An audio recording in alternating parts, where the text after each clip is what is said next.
Hello and welcome back to another video with me, Isha. This channel is called Adventure with Isha because I've been traveling around the world for about 8 years now. But it's not just about adventuring out there, it's also about adventuring within us and understanding ourselves better so that we can ultimately spread radical love to ourselves and to everybody else. At the moment, I'm making a lot of videos about Myers-Briggs, and this is the 5th video about Myers-Briggs. The first two were introduction videos to describe the system to you guys. The first one was about the 4 letters that you get when you do the 16 personalities test, and it describes what the 4 letters mean. And then I end that video by saying it's incomplete, and did my second video about the cognitive functions, which is where we get into the real, I want to say, science of Myers-Briggs, which is based off of Jungian psychology. I did 2 videos so far about the 16 personalities themselves. The first one was about the ENFJ, so you can find that one and watch that one first if you want. Then I did the INFJ, and today I'm going to talk about the INFP. We'll talk about the 4 cognitive functions that make up an INFP, and then I'll talk about the loop state that INFPs get into when they get stressed. And when they get really stressed, INFPs will be in their grip state. So we'll talk about that as well. INFPs are one of the most sensitive types in Myers-Briggs. They're extremely sensitive because they lead with their hearts, they lead with their feelings. So if we look at the 4 functions that make up an INFP, they lead with introverted feeling, FI. Their second function is extroverted intuition, followed by introverted sensing, followed by extroverted thinking. So it goes FINE, SITE. Okay, what does that all mean? The first function for an INFP is introverted feeling. This is their own personal value system. This is their feelings about something. So often you'll hear INFPs say stuff like, that doesn't feel right to me, this doesn't feel right to me, that feels right to me. They make their decisions based on what feels right to them. IP types tend to be the most individualistic of them all, and INFPs are individualistic in the sense that they will live their life in the way that feels right to them. And it's completely arbitrary, right? This is arbitrary. Every INFP is going to be different because they're going to have different value systems, but they will have that in common in the sense that they lead with their value systems. Their second function, so the thing that supports their first function, is extroverted intuition, which is all about possibilities, ideas, intuitive connections between things. So INFPs are really good at following their own core value system. They're really good with consistency about how they feel about things, and it's supported by this amazing function which allows them to generate a lot of ideas. So INFPs are all about heart and ideas. Their third function is introverted sensing, which is all about your physical sensory world around you, your personal sensory world around you, but also about your past. And oh, oh, hello, Otis, hello Luna. Oh, okay, back to the video. So INFPs lead with heart and have all these ideas that are generated with that second function. Their third function, introverted sensing, is about their physical sensory surroundings. So they're not always going to be the most organized people, but it's also about their past. So INFPs can often ruminate on the past, but they're not, it's their third function, so it's a weaker function.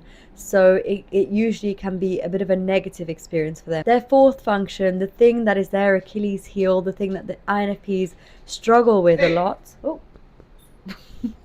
The thing that INFPs struggle with a lot is extroverted thinking, which is a function about getting stuff done, being productive, essentially, completing tasks.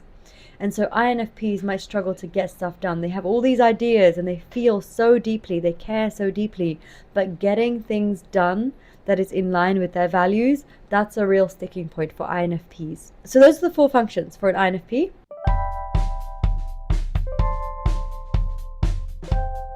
When they are in a state of stress, INFPs go through this loop. We've come across these loops before in the ENFJ video and the INFJ video. For INFPs, what that means is they go from FI, introverted feeling, to SI, introverted sensing, and back again to FI.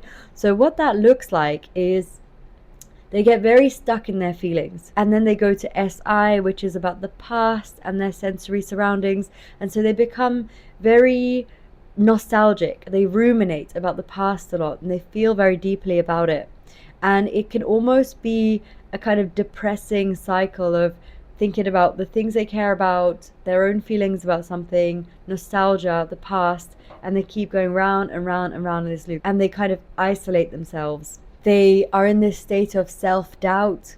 They become a little bit passive. They think about what was. They're always about, oh, that's how it was. And they're kind of just stuck in the past sometimes. So they'll be thinking about their feelings, or they'll be feeling their feelings, and they'll be thinking about the past, and they will kind of just be stuck in this cycle. The key to getting out of this loop is to go back to that second function. The second function for an INFP is NE, extroverted intuition, which is all about exploring the outside world, thinking about possibilities, thinking about what could be, right? So instead of thinking about what was, it's about going back to that second function and thinking about what could be, which is a very... Oops. So it's the function to do with exploring possibilities.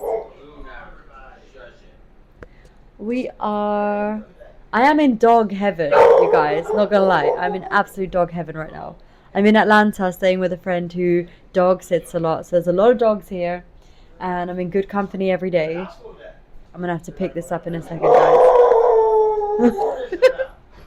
Let's see, where were we? Oh, that's right. INFPs and their depressive state of going from FI to SI, back to FI, back to SI. So to get out of the loop, go to your second function, extroverted intuition. Start exploring the world. It's about going outwards rather than ruminating on the inside. This is true for all of the introverts.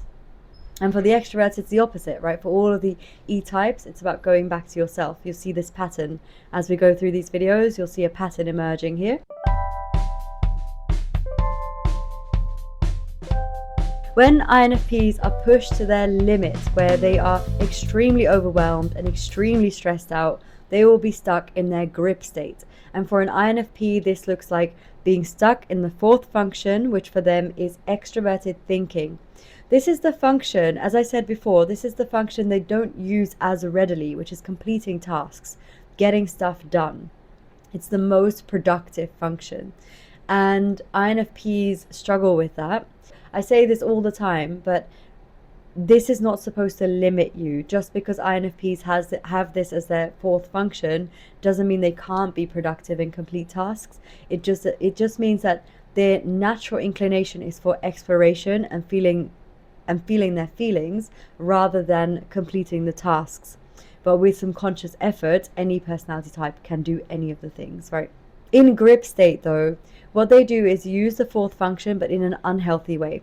So that fourth function is about getting stuff done, and it's an extroverted function. And INFPs will become uncharacteristically bossy, demanding. They become productive, but in a robotic way. They also become quite detached from their emotions, right? Extroverted thinking is the opposite of introverted feeling. So the thing that they do best, which is connect to their emotions and their values and communicate those, they kind of put that to the side and they become very detached, very cold, which is uncharacteristic for an INFP. Because they hold those core values so close to their heart, INFPs tend to be very warm and idealistic people. But in a grip state, that kind of goes out the window and they become these cold, detached, demanding, uncharacteristically productive people. So productive in kind of an unhealthy way. So if you're an INFP and you are in the loop state, remember to go and explore. If you're in a grip state, take some time for yourself to rest, to de-stress, whatever the source of stress is, identify that and try to get back to your balanced state. In a balanced state, INFPs will be in tune with their emotions and be able to express those in healthy ways, and be able to express them in ways that aren't necessarily through talking to people. INFPs can be very artistic and creative individuals because they lead with their emotions and all these ideas. Extroverted intuition is a very creative function. So INFPs tend to be very quietly creative forces. So INFPs, if you want to be at your best, you want to indulge in your curiosity. That second function will help you explore so that you can really unleash the creativity that you've got in you. One of my favorite INFPs is Robin Will Kimmerer, who is the author of Braiding Sweetgrass. She is the descendant of a Native American tribe and has a lot of indigenous wisdom about plants. And as well as that, she's a botanist through the science route. And this book is a culmination of all of her understanding about how we relate to plants as human beings. And it's a gorgeous book. I will always recommend this book to everybody because it really shows you what can happen when an INFP takes their introverted feelings, their core values, this idea that we could have a more harmonious relationship with plants and the earth itself, and puts it into action by creating this masterpiece of a book. It's just an example.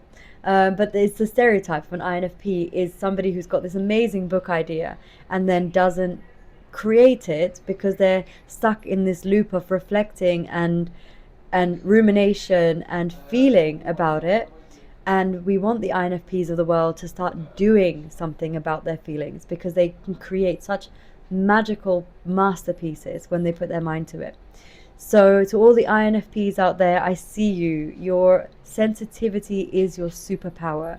INFPs are extremely sensitive beings, and we need that. We need those sensitive people, and we need you to create the beautiful ideas that you've got in your head, bring them into reality by remembering to go back to that second function and using that last productive function in a healthy way. So shout out to all the INFPs out there. I think they are often misunderstood because you don't always vocalize your emotions. If you're an INFP and this description resonates with you, let me know in the comments. Obviously, if you want to see the other 16 personality videos that I'm making, then subscribe to the channel. And next up, we will have the ENFP. Subscribe so you don't miss that video. As always, remember the reason I make these Myers-Briggs videos is because Myers-Briggs is a wonderful tool to understand each other, and in that understanding we can love everybody for who they are and how they show up. So remember, as always, to embody love for yourself and for everybody else. Bye.